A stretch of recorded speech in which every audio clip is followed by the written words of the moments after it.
Jumpa kembali di MTD Journey Inspiration of Life. Pagi ini saya mau coba sharingkan teman-teman dengan tema tiga rintangan dalam hadapi halangan untuk memberitakan kebenaran firman Tuhan. Jadi ada tiga macam rintangan teman. Ada tiga macam rintangan dalam menghadapi halangan itu untuk memberitakan kebenaran firman Tuhan. Jadi teman-teman jangan bayangkan kalau untuk memberitakan firman Tuhan itu tidak ada halangan gitu. Justru waktu kita ingin memberitakan firman Tuhan, justru halangan datang semua teman-teman, datang kepada kita semua gitu. Jadi ini kembali lagi saya cuman klasifikasikan berdasar pengalaman saya gitu dalam hal rohani. Ya ada tiga macam rintangan teman. Rintangan itu ya garis besarnya rintangan karena eksternal sosial kita, rintangan karena internal di dalam keluarga kita, dan rintangan karena diri kita sendiri teman-teman. Berhenti gitu, kita nggak berani untuk bisa menghadapi, merubah halangan itu menjadi rintangan itu. Kalau halangan itu kan terkesan kita tidak bisa melewati teman-teman. Kalau rintangan itu ya kita harus berjuang bisa melewati gitu. Jadi saya sebutnya rintangan gitu. Nah ini saya coba masukin dulu ke dalam kitab Kisah Para Rasul teman-teman. Kisah Para Rasul ayat 4 sampai pasal 4 ayatnya 13 sampai 22. Intinya di sini seolah-olah apa ya? Kalau memang kita beriman kepada Tuhan dan berpengharapan pada Tuhan dan memang kita berani melakukan firman Tuhan, sebenarnya kuasa Roh Tuhan itu ya seperti apa ya? Minyak pelumas yang bisa memperlancar halangan itu berubah menjadi rintangan teman-teman. Karena kita bisa berhasil melewati hal-hal seperti itu gitu.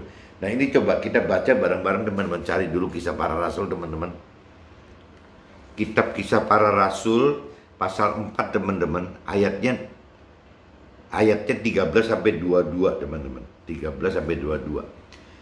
Ketika sidang itu melihat keberanian Petrus dan Yohanes dan mengetahui bahwa keduanya orang biasa yang tidak terpelajar, heranlah mereka dan mereka mengenal keduanya sebagai pengikut Yesus gitu. Tetapi karena mereka melihat orang, nah ini saya langsung universalkan aja teman-teman supaya bisa berlaku untuk keluarga saya dan teman-teman saya yang apa ya, tidak cuma Nasrani gitu. Saya coba ulang lagi.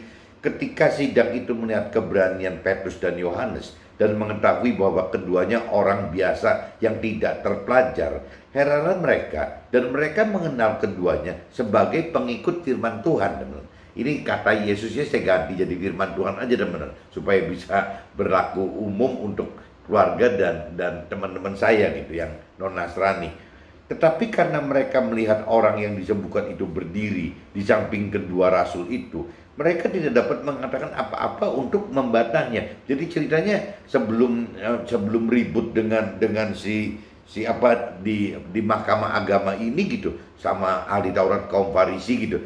Nah ini ceritanya Petrus dan Yohanes ini membuat mujizat teman-teman, membuat mujizat kepada orang-orang sehingga orang-orang banyak disembuhkan gitu. Nah, tetapi karena mereka melihat orang yang disembuhkan Yohanes dan Petrus itu gitu, yaitu berdiri di samping kedua rasul itu, mereka tidak dapat mengatakan apa-apa untuk membatahnya gitu.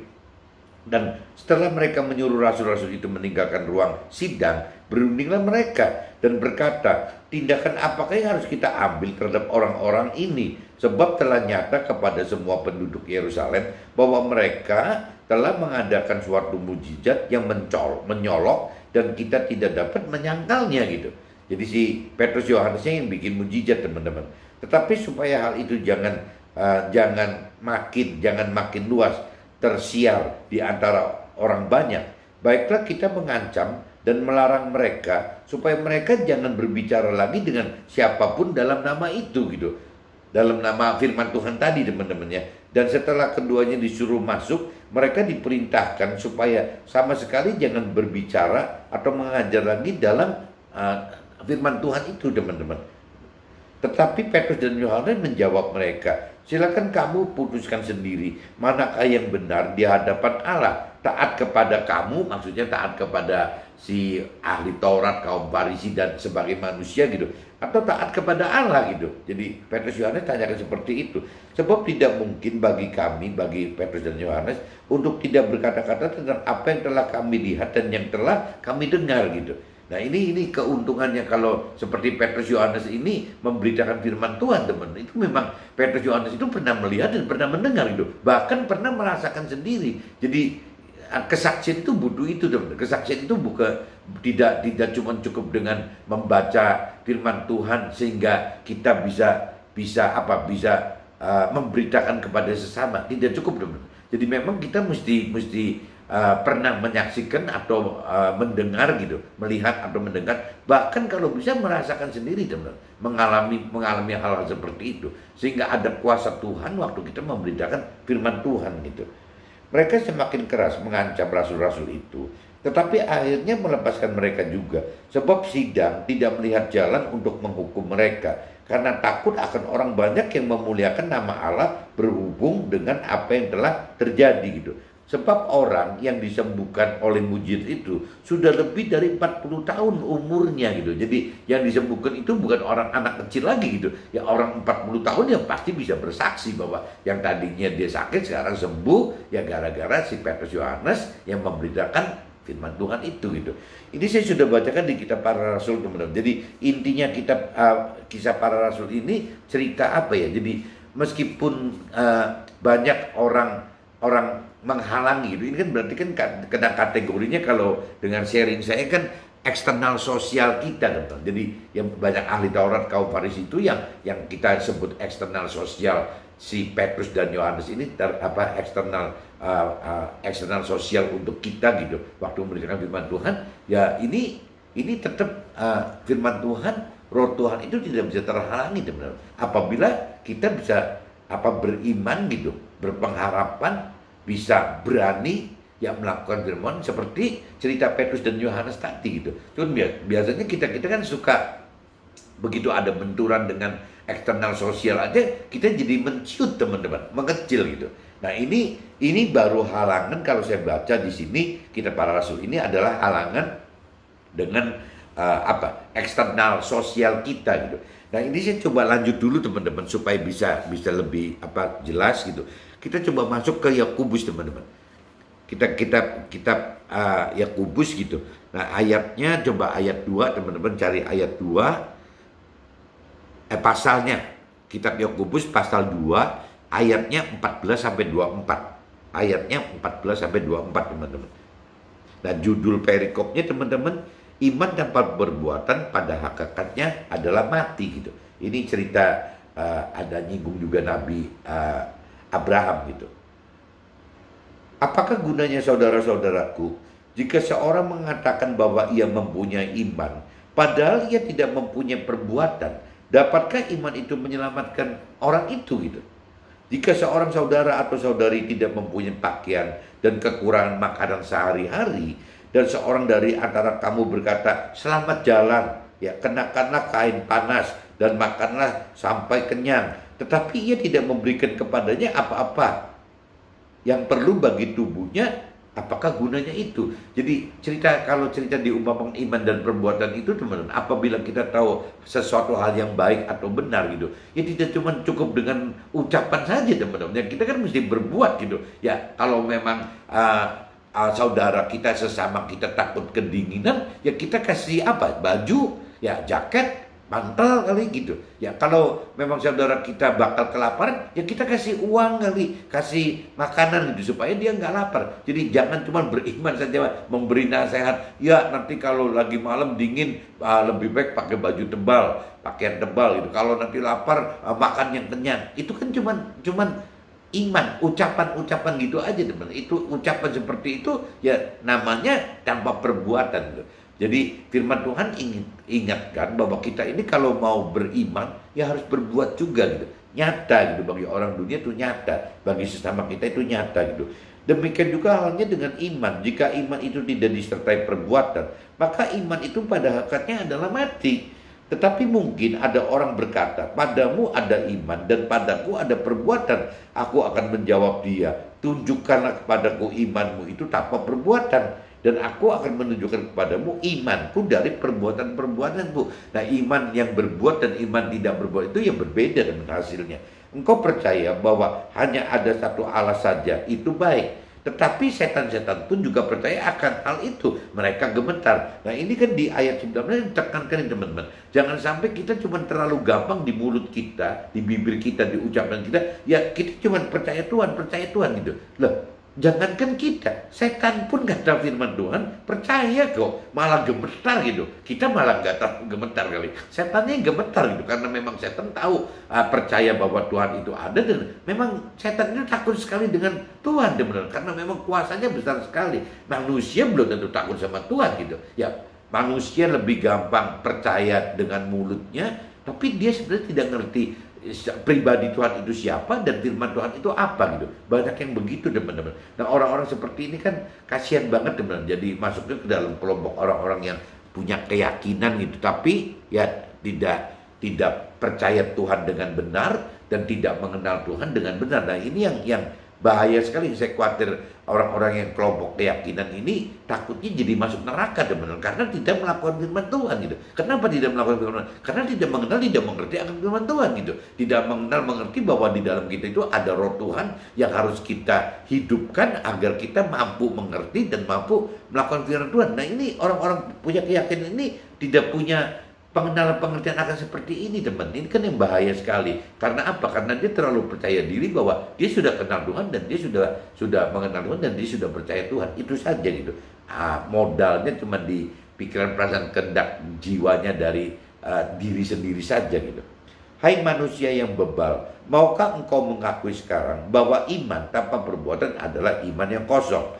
Bukankah Abraham, nah ini disinggung Abraham nih, bukankah Abraham bapak kita dibenarkan? Karena kalau Abraham di Al-Qur'annya di cerita sharing-sharing dengan teman-teman yang Muslim itu, yang yang Muslim itu, kalau nggak salah namanya Ibrahim teman. Jadi mirip-mirip Abraham Ibrahim gitu. Jadi tapi intinya ceritanya kurang lebih hampir sama gitu. Yang harus mengorbankan anaknya gitu. Jadi bukankah Abraham bapak kita dibenarkan karena perbuatan-perbuatannya ketika ia mempersembahkan Ishak anaknya di atas mezbah. Nah, Nabi Ibrahim juga sama teman-teman. Ceritanya kan begitu. Nah, teman kembali lagi kita mau lihat perbedaan Abraham dengan Ibrahim gitu, atau kita pengen melihat dari kesamaan atau perbedaan gitu. Kalau saya melihat dari sisi perbedaan, kalau orang melihat dari sisi perbedaan, ya beda gitu Abraham dengan Ibrahim. Tapi kalau saya melihat dari sisi persamaan, ya sama gitu Abraham sama Ibrahim. Kenapa? Karena ya dua-duanya dapat ujian cobaan dari Tuhan Allah untuk ya mengorbankan anaknya itu gitu. Jadi yang saya bilang, Alkitab saya dan Alkitab teman-teman saya ya hampir sama ya, karena sama-sama begitu gitu. Ya ada cerita Nabi Abraham dengan Nabi Ibrahim, ada cerita anaknya juga gitu yang dipersembahkan kepada. Nah, ini saya bilang tinggal terserah kita mau melihat dari sisi perbedaan atau dari persamaan gitu. Kalau saya lebih lihat dari sisi persamaan gitu teman-teman.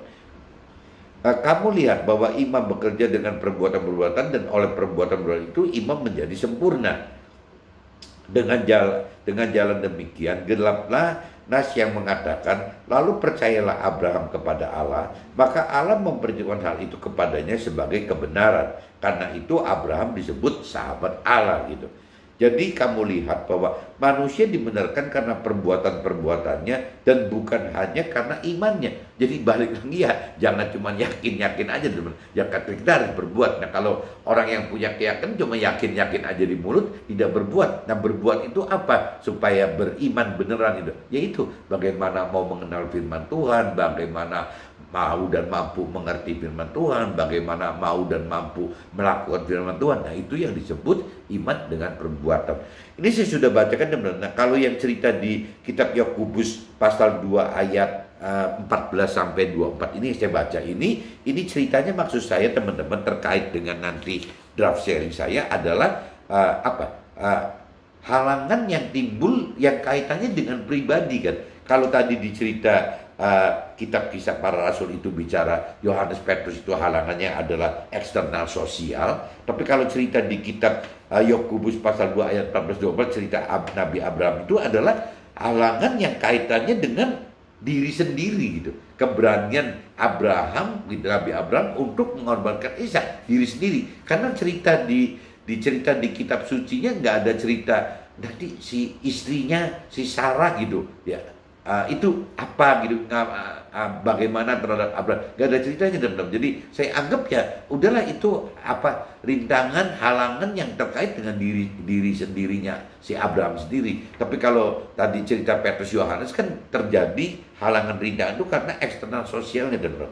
Nah ini saya coba setelah saya udah bacakan 2 ini, saya kan bicara 3 rintangan teman-teman. Berarti rintangan pertama sudah terjawab, ada eksternal sosial. Rintangan ketiga sudah terjawab kalau di draft saya, itu adalah rintangan yang timbul karena diri sendiri, cerita Abraham tadi. Kalau cerita yang eksternal sosial, cerita Petrus dan Yohanes gitu. Nah yang saya ceritakan sekarang itu adalah yang keduanya teman-teman. Berarti rintangan yang terkait dengan internal keluarga gitu. Nah itu yang saya mau ceritakan, yang saya alamin seperti itu. Nah ini cerita saya ini nggak jauh-jauh dengan cerita yang seperti Nabi Ayub, yang Ayub rasakan gitu. Saya pikir seharusnya semua pasangan juga akan ngalamin ini teman-teman. Cuman banyaknya pasangan itu tidak berani berbuat gitu. Jadi hanya beriman berbuat, akhirnya apa? Ya nggak terjadi maksimal seperti yang dialami oleh Ayub gitu. Ya berhenti. Jadi suaminya berhenti karena istrinya berhenti karena suaminya gitu. Jadi akhirnya yang kasihan itu Tuhannya teman-teman. Karena kita tidak bisa menjadi pelaku firman yang maksimal gitu. Kita tidak bisa menjadi alat Tuhan yang maksimal. Nah ini saya coba ceritakan dulu teman-teman. Jadi yang penting teman-teman tahu bahwa saya cerita 3 rintangan itu yang sudah di kitab suci itu terjadi adalah yang urusannya Petrus dan Yohanes, cerita rintangan yang eksternal sosial, dan cerita di Nabi Abraham yang terkait dengan rintangan yang terkait dengan diri sendiri. Nah saya mau sharingkan ini lebih banyak ke yang cerita seperti Nabi Ayub gitu, Nabi Ayub tapi dikonversikan ke kesaksian hidup saya teman-teman. Nah ini saya sudah mulai baca. Kuasa roh Tuhan ibarat minyak pelumas yang tidak dapat tertahankan oleh apapun juga. Jika kita beriman akan perintah dan peraturan serta janji-janjinya teman-teman. Tertahannya memberitakan firman bisa dari ya ini 3 rintangan tadi gitu. Ya bisa dari 3 hal itu, perihal eksternal sosial ya kita dan juga jadi pertama itu perihal eksternal sosial yang kita hadapi, dan juga internal keluarga kita teman-teman, di dalam internal keluarga kita serta diri sendiri teman-teman. Jadi saya urutnya begini karena eksternal sosial itu kan pasti melibatkan banyak orang teman-teman, nggak cuma pasangan suami istri. Tapi kalau cerita internal keluarga kan ya paling minim ya suami istri teman-teman. Ini belum cerita keluarganya borongan nih, ada cerita suami atau istrinya, belum cerita anak-anaknya, belum cerita mantunya, belum cerita orang tuanya, belum cerita mertuanya gitu. Belum cerita keluarga kecil atau keluarga besar. Enggak, saya anggap keluarga itu cuma berdua aja teman-teman. Berarti ujung-ujungnya cuma antara suami ke istri atau ke suami gitu. Jadi cuma 2. Tapi kalau bicara yang eksternal sosial yang tadi cerita Petrus dan Yohanes kan banyak teman-teman, banyak sekali ngadepin ahli Taurat, kaum Farisi gitu. Banyak gitu. Jadi lebih dari 2. Tapi kalau internal keluarga saya asumsikan 2. Dan ada pun yang ketiga teman-teman yang terkait kita dari diri sendiri cerita Nabi Abraham tadi, saya asumsikan cuma sendiri aja teman, pribadinya Nabi Abraham aja gitu. Istrinya si Sarah ini saya tidak libatkan, saya anggap satu aja gitu. Jadi saya cuma ngasih contoh aja bahwa ada 3 rintangan. Yang satu berkaitan dengan orang banyak, yang kedua itu dengan suami istri saja, berdua saja, dan ada juga rintangannya cuma sendiri teman-teman. Nah yang pasti yang paling berat nanti kita pilih yang mana sih yang berat gitu. Nah ini saya coba mulai masuk ke poin 2-nya. Dari semula dan sampai kapanpun juga untuk mengajarkan dan memberitakan serta saksikan kebenaran firman Tuhan selalu akan alami banyak halangan. Hanya kita bersama roh Tuhan yang dapat jadikan halangan berubah jadi rintangan teman-teman, yang bisa kita perangi dan lewati dengan berhasil gitu. Nah ini saya coba bedakan teman-teman antara maksudnya kata rintangan dan halangan gitu. Kalau halangan saya asumsikan ya tidak bisa dilewati teman-teman. Halangan itu adalah sesuatu hal yang tidak berhasil kita lewati gitu. Tapi kalau saya coba pertajam lagi gitu, halangan itu saya anggap sebagai rintangan. Berarti apa bedanya? Kalau rintangan adalah halangan yang bisa kita terlewati teman-teman. Nah ini yang saya maksud. Jadi halangan boleh saja halangan itu terjadi teman-teman. Tapi kalau kita menganggap halangan itu menjadi rintangan, ya nggak ada problem gitu. Toh tetap bisa kita lewati, meskipun bukan dengan cara menghindar teman-temannya. Rintangan itu tentu kita bisa melewati halangan gitu, bukan menghindar. Nah kadang-kadang memang urusan-urusan rohani itu ada hal-hal tertentu atau mungkin dalam hidup kita ini tidak bisa dihindari, tapi memang kita hadapi teman-teman. Nah kalau orang yang menghindari rintangan rohani, contohnya yang tadi saya katakan, kalau cerita ada halangan terhadap eksternal sosial, akhirnya menyerah, diam gitu teman. Ya itu kan berarti sudah kalah. Ya bisa juga urusannya dengan internal keluarga yang tadi saya katakan, jangankan cerita keluarganya banyak gitu. Ya ujung-ujungnya tinggal suami dan istri pun banyak suami yang berhenti kok, banyak istri yang berhenti kok. Karena ya balik lagi ada menganggap halangan itu bukan sebagai rintangan, halangan jadi berhenti. Ya menganggap eksternal sosial itu adalah halangan, bukan rintangan, ya jadi berhenti. Begitupun terhadap diri sendiri teman-teman. Kalau misalnya Nabi Abraham waktu itu tidak berani gitu, ya mengorbankan Ishak anaknya gitu, atau Nabi Ibrahim tidak berani mengorbankan Ismail gitu, ya berarti ceritanya berhenti teman. Gak ada cerita kelanjutan Nabi Abraham dan Nabi Ibrahim gitu, gak ada cerita lagi. Ya karena imannya sudah kalah, ya karena diri sendiri sudah kalah oleh diri sendiri gitu, oleh bukan orang lain, bukan karena pasangannya atau bukan karena komunitas atau sosial gitu, kalah sendiri gitu. Dan itu bisa timbul teman-teman. Jadi ini kembali lagi bahwa hati-hati bahwa halangan itu bukan zamannya kita saja, dari zaman dulu pun yang namanya halangan untuk menjadi alat Tuhan, untuk memberikan firman Tuhan itu ya memang sudah terjadi teman-teman. Rintangan yang terkait dengan eksternal sosial yang dihadapi Petrus dan Yohanes di dalam kitab para rasul gitu, pasal 4 ayat 19-20 dikatakan di firman-Nya, silakan kamu putuskan sendiri mana kan yang benar di hadapan Allah. Taat kepada kamu manusia, maksudnya ini cerita Petrus Yohanes istilahnya lagi ngomong ke ahli Taurat nih sama kaum Farisi gitu. Silakan kamu putuskan sendiri manakan yang benar di hadapan Allah. Taat kepada kamu, maksudnya ahli Taurat dan kaum Farisi, atau taat kepada Allah gitu. Sebab tidak mungkin bagi kami di sini adalah Petrus dan Yohanes, untuk tidak berkata-kata tentang apa yang kami lihat dan yang telah kami dengar. Nah ini cerita Yohanes dan Petrus dan Yohanes itu banyak sekali mendengar kesaksian-kesaksian tentang apa yang dilakukan oleh Yesus gitu, sehingga ya dengan sangat yakin gitu ya bahwa Petrus dan Yohanes itu ya percaya banget gitu bahwa apa yang diucapkan Yesus yang berupa firman Tuhan gitu, perintah dan peraturan Tuhan Allah gitu, ya itu benar gitu, sehingga ya tidak mau ngalah gitu. Yang namanya Petrus sama Yohanes tidak mau ngalah gitu. Jadi tetap halangan itu ditabrak menjadi rintangan. Nah itu contohnya yang cerita terkait dengan eksternal sosial teman-teman. Jadi Petrus Yohanes berhasil melabrak itu, halangan itu menjadi rintangan dengan cerita yang tadi di kitab para rasul gitu. Nah, saya masuk ke dalam rintangan yang terkait dengan diri sendiri. Saya lompat nih, yang rintangan internal keluarga nanti saya cerita saya gitu. Nah, rintangan yang terkait dengan diri sendiri yang dialami oleh Nabi Abraham di dalam kitab Yakobus pasal 2 ayat 20-21 gitu.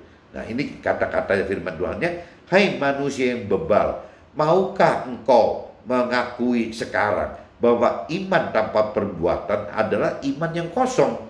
Ya, bukankah Abraham bapak kita dibenarkan karena perbuatan-perbuatannya ketika ia mempersembahkan Ishak anaknya di atas mezbah? Nah ini yang dianggap sama Tuhan dibenarkan teman-teman. Tapi bisa saja waktu itu karena Ishak itu dianggap yang paling berharga dalam hidup si Abraham, bisa saja Abraham ketakutan teman-teman. ya mengikuti perintah peraturan Tuhan itu untuk mengorbankan Ishak itu pasti nggak berani. Ini ceritanya sama ya, Abraham dengan Ibrahim, Ishak dengan Ismail gitu. Jadi sama aja gitu. Ya karena iman dan perbuatannya Nabi Ibrahim di muslimnya gitu. Ya dengan ujian, menghadapi ujian cobaan, mengorbankan si Ismail gitu. Nah, ya akhirnya Tuhan disenangkan. Tuhan benar-benar dimenangkan oleh si Nabi Abraham atau Nabi Ibrahim ini gitu. Jadi ini satu contoh bahwa mungkin kita nggak kuat loh teman. Kita melakukan itu apa benar, apa yang kita cintai itu benar kita mau korbankan gitu. Rasanya nggak semudah itu gitu. Nah ini yang diajar oleh Nabi Abraham atau Nabi Ibrahim itu ya seperti ini teman. Jadi benar-benar Nabi Abraham dan Nabi Ibrahim ini benar-benar menyatakan diri bahwa ya memang dia benar gitu, ada iman dan ada perbuatan. Dia lebih percaya Tuhan daripada, dia lebih sayang Tuhan gitu daripada anaknya sendiri. Padahal anaknya cuma satu-satunya. Kalau istrinya diambil, ada mentor rohani katakan ya sudah istrinya diambil aja, nanti ganti istri katanya. Nah kalau anak kan nggak bisa teman-teman. Jadi ini cerita joknya seperti itu gitu. Nah ini dibuktikan oleh Nabi Abraham seperti itu teman-teman. Nah rintangan ini kalau saya ringkas gitu ya ceritanya. Rintangan iman terberat kepada Tuhan bukanlah oleh halangan eksternal sosial atau halangan diri sendiri. Tapi kalau menurut pengalaman saya, pengertian saya gitu, tetapi halangan yang paling berat itu adalah halangan karena keluarga, khususnya yang terkait dengan pasangan hidup kita, di mana oleh karena halangan keluarga total terkait dengan roh, juga jiwa serta tubuh kita, sehingga halangan lebih total. Nah ini saya luruskan teman-teman bahwa halangan keluarga itu yang tadi saya katakan, halangan keluarga itu kan relatif teman-teman. Kalau kita anggap statnya dari ujungnya keluarga besar ya bisa saja gitu, keluarga kecil, keluarga sendiri berarti terdiri dari siapa, misalnya istri kita, anak-anak kita, orang tua kita, mertua kita gitu. Itu anggaplah itu. Tapi bisa juga yang paling kecil teman-teman. Kalau kita perkecil lagi, berarti tinggal anak-anak dan istri kita atau pasangan kita lah, istri atau suami kita. Kalau kita perkecil lagi, yang paling tidur seranjang tiap hari ketemu itu kan sama istri kita teman-teman, dan sama suami kita. Jadi keluarga itu yang saya asumsikan terkecil itu adalah hubungan antara suami ke istri atau istri ke suami. Itu teman-teman. Nah itu tidak mudah teman-teman. Waktu kita sudah masuk ke dalam rintangan yang berupa halangan keluarga, berupa pasangan suami istri, ini kaitannya itu kalau bukan cuma cerita iman perbuatan kan ada di area roh gitu teman-teman. Kalau bicara iman dan perbuatan itu kan ada di area roh gitu. Tapi kan kita dalam realita hidup di dunianya kan bukan cuma di roh gitu. Kita kan ada jiwa dan ada tubuh. Nah, waktu yang namanya pasangan suami istri ini sudah beda gitu dari sisi rohnya, dari sisi iman dan perbuatannya beda, itu ngaitnya teman-teman. Begitu beda, kita paksakan iman perbuatan ini dipaksakan gitu, pasti nanti nyangkutnya dengan urusan jiwa teman-teman, dengan pikiran, perasaan dan kehendak antara suami istri nggak nyambung. Nah akhirnya jadi kacau. Nah kalau waktu rohnya nggak nyambung, jiwa nggak nyambung, tubuhnya juga jadi nggak nyambung teman-teman. Jadi akhirnya jadi kacau. Udah hubungan rohnya jadi kacau gitu, jiwanya kacau, bahkan tubuhnya juga kacau teman-teman. Bisa-bisa nanti yang orang dunia lakukan, bisa-bisa jadi pisah ranjang, pisah rumah gitu, ya malah cerai, bisa begitu teman-teman. Nah itu yang saya bilang bahwa yang terberat itu adalah rintangan menghadapi halangan ya dengan urusan soal rohani gitu, urusan iman dan perbuatan ini, urusan menjadi alat Tuhan ini gitu, ya memberitakan firman ini gitu, ya ujung-ujungnya cuma ada di pasangan suami istri teman-teman. Ini yang berat gitu. Nah ini saya coba lanjut lagi teman-teman. Kenapa? Karena tadi saya katakan karena ada 3 unsur yang terkait gitu. Kalau kita bicara eksternalnya sosial kan nggak peduli gitu, nggak ada kaitan sama jiwa sama tubuh. Ya paling kita hindari saja. Urusan dengan diri sendiri, ya itu kan sendiri gitu. Ya bagaimana kita nggak bergantung sama pasangan kita. Suami tidak bergantung istri, istri tidak bergantung suami gitu. Lebih mudah gitu. Tapi kalau begitu sudah bicara internal keluarga dan ujungnya ada di pasangan, di suami dan istri, ini yang problem. Nah ini yang sudah dialami oleh Nabi Ayub sama Ayub gitu. Jadi tokoh rohani yang mengalami ketiga rintangan tersebut adalah Ayub. Kalau saya baca, saya cermati gitu, yang mengalami seperti itu Ayub. Dan Ayub itu berhasil ya mengatasi halangan itu ya, meskipun jadi jadi ribut sama istrinya, teman-teman. Jadi saya nggak ngerti ujung-ujungnya kalau ceritanya Ayub itu nggak ada cerita yang jelas gitu di kitab suci antara Ayub dengan istrinya. Apa ribut, apa akhirnya cerai, apa akhirnya bagaimana. Yang jelas Ayub terkesan di cerita terakhirnya adalah Ayub akhirnya memiliki anak-anak lagi gitu. Bahkan diceritakan anak-anaknya jadi lebih bagus daripada anak-anak yang pada meninggal gitu. Nah, diasumsikan oleh sebagian metode rohani, ya Ayub jangan-jangan sama Tuhan dikasih istri yang baru gitu. Karena tidak nyambung dengan yang itunya, satu. Kedua juga kalau umurnya anak-anak Ayub yang baru ini kan pasti masih kecil-kecil, sedangkan istrinya istri tuanya kan sudah tua, masa sih masih melahirkan 10 orang anak lagi gitu. Kayaknya kan juga tanda tanya. Metode rohani prediksi gitu, tapi cerita yang jelas di kitab suci nggak ada, teman-teman. Cuma diasumsikan ya Ayub pada akhirnya karena memang ketaatan Ayub melakukan firman Tuhan gitu ya, akhirnya iman dan perbuatan itu ya akhirnya saya berujung ya happy ending kalau ceritanya Ayub seperti itu, teman-teman.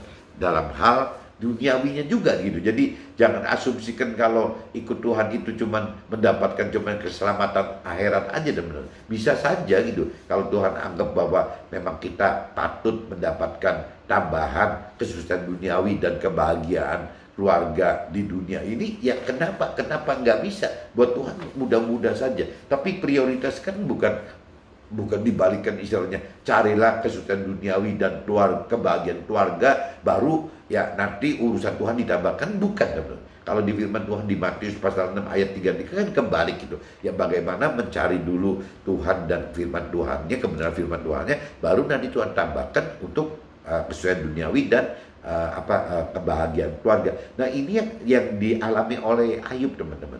Nah ini saya kembali lagi sebelum kepanjangan gitu. Jadi saya ceritakan mungkin saya tidak ngerti ya, apakah memang semua orang sebenarnya akan mengalami seperti Petrus dan Yohanes. Apakah semua orang akan mengalami seperti Nabi Abraham ya yang menghadapi kendala sendirian gitu, atau memang mengalami seperti Ayub gitu. Atau ya kalau buat saya pribadi saya ngalamin, teman-teman. Jadi Tuhan bisa balikkan, bisa robah saya. Dulu waktu saya sebelum nikah gitu, ya mungkin banyak sekali teman-teman, bahkan orang-orang yang ahli kebatinan gitu, yang mengatakan saya itu seperti burung merak katanya. Kenapa? Karena memang saya terlalu dimanja gitu. Dari kecil saya terlalu dimanja, semua dicukupi, dikasih kelimpahan, akhirnya bikin saya kacau, teman-teman. Jadi saya itu terlalu mungkin sombong, menyebalkan kali seperti itu gitu. Nah, waktu saya kenal Tuhan gitu. Nah, Tuhan bentuk saya dan saya tidak menolak pembentukan Tuhan. Wah, timbulnya begitu, teman-teman. Jadi harta saya, tahta saya nggak beda sama Ayub gitu. Ngalamin seperti itu, bahkan sampai ke urusan ya keluarga, teman-teman. Ya urusan keluarga besar gitu, urusan keluarga kecil, urusan keluarga sendiri, bahkan sampai ke pasangan hidup sendiri gitu. Nah, cuman kalau saya sekarang berjalan 21 tahun, teman-teman, belajar mengenal mengerti akan firman Tuhan, saya tetap tidak menyesal, teman-teman. Saya ngadepin masalah-masalah seperti sebanyak ini itu dari mulai ngadepin masalah keluarga besar, keluarga kecil, keluarga sendiri, sampai ke hubungan pasangan suami istri. Saya tidak menyesal. Kalau orang dunia bilang saya bisa hidup 2 kali, saya juga tetap akan ngambil jalan ini gitu. Meskipun kalau bicara sebelum ada kedalaman mengenal mengerti firman Tuhan, kok dirontokin begitu, kok mau gitu. Ya saya juga balik lagi, kenapa Ayub mau gitu, sama aja, teman. Ya banyak orang yang di tengah jalan tidak mau seperti Ayub, berhenti. Tapi kalau saya sarankan, teman-teman, dari cerita Ayub dan dari apa yang saya alamin, rasanya kita kalau bicara menjadi alat Tuhan gitu, ya kita harus berani, teman-teman. Berani untuk beriman dan berbuat gitu, seperti Nabi Ayub itu gitu.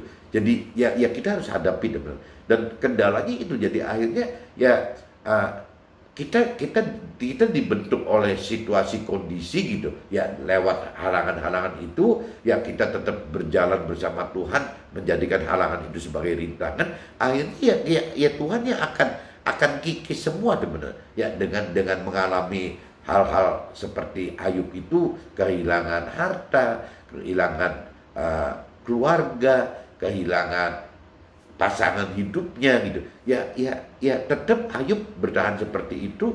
Akhirnya Ayub dibentuk ya dari mulai yang istilahnya tadinya disebut Ayub itu orang baik gitu. Nah sekarang setelah Ayub berhasil menjadikan halangan itu jadi rintangan semua, Ayub itu jadi bukan menjadi baik tetapi menjadi benar gitu. Jadi bukan cuman Ayub itu orang soleh, secara duniawi itu orang soleh, atau kalau cewek soleha gitu. Tidak cuma begitu. Tapi Ayub ini sampai dirubah bukan cuman baik saja, bukan soleh aja, tapi orang yang sudah benar-benar dianggap benar gitu. Bahwa hidup benar itu ya seperti Ayub yang sudah mengalami proses itu gitu teman. Nah ini yang saya beritakan hari ini. Jadi buat teman-teman gitu, saya ngarepin sekali kalau bisa jangan berhenti teman-teman gitu. Ya kita mesti belajar seperti Ayub gitu, bagaimana untuk bertahan sampai pada akhirnya meskipun dia sudah ngadepin banyak sekali kendala, dari mulai hartanya habis, keluarganya habis, yang namanya tahtanya juga habis gitu waktu itu kan, sampai ke urusan badan dia sakit-sakitan juga ngalamin, sampai ribut sama pasangannya, sama istri juga ngalamin gitu. Tapi begitu Ayub bertahan terus ya sampai ke sudahannya ya Tuhan sudah anggap saatnya ya bergerak, akhirnya ya Tuhan balikin semua gitu. Ya tinggal kembali lagi, apakah Tuhan inginkan kita seperti Nabi Ayub, atau Tuhan pengen kita seperti Abraham, atau kita pengen dijadikan seperti Yohanes dan Petrus gitu. Yaitu kembali lagi udah bukan terlalu diributkan kita mau jadi yang mana. Yang penting kita ya mau jadi alat Tuhan, kita mau jadi pelaku firman, kita mau taat untuk memberitakan firman Tuhan sampai ke ujung bumi ya, untuk bagi sesama kita teman-teman, sehingga Tuhan bisa disenangkan oleh kita.